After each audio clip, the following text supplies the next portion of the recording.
Salam, hər vaxtınız xeyir olsun. Sizinlə belə bir maraqlı misalın həllini bölüşmək istədim. Deməli, bizə belə bir ifadə verib, A və B ədədləri tam ədədlərdir.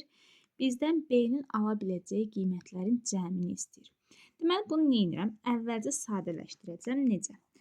Buradan mən bilirəm ki, B bərabərdir 720 bölünsün A üzərinə gəlsin 5 şəklindədir. Düzdürmü? Digər tərəfdən 5-i keçirtsəm əgər birisi tərəfə, B çıxılsın 5 bərabərdir 720 bölünsün A. Daha sonra A-nı B ilə ifadə edirəm. 720 bölünsün B çıxılsın 5. Bilirəm ki, A tam ədəddir. Bunu mənə şərtdə qeyd edib. A tam ədəddirsə, B çıxılsın 5 720-nin bölənlərdir. Yine əsas məsələ başlayır buradan. Nə edəcəm? Bilirəm ki, tam ədəd deyirsə, bu eyni ədədin ya mənfisi, ya müsbət, yəni əks ədədlərdir. Tutalım ki, B çıxılsın 5-ə mən bir x ədədi deyirəm. Mənfi x və müsbət x. Yəni, bunlar bu şəkildə olacaq.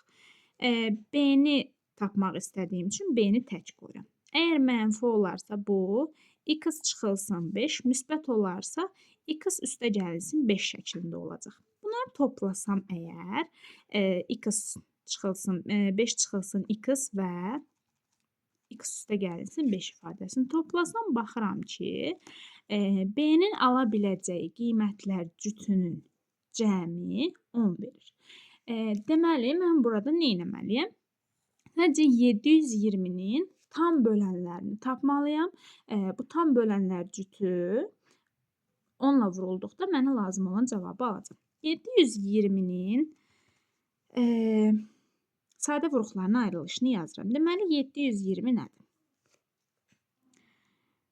10 vurulsun 72 kimi baxsam, 2-nin kubu onun içərisində də var.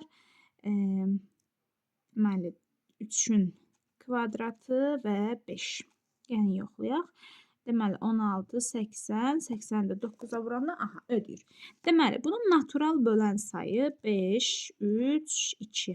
30 oldu mu? 30. Yəni, bu 30 ədəd natural bölən sayı var.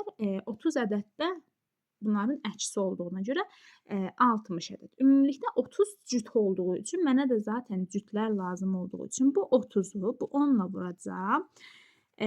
Cavabımız eləyəcək 300. Deməli, B-nin ala biləcəyi qiymətlərin cəmi olur 300. Cavabımız Y variantı olacaq.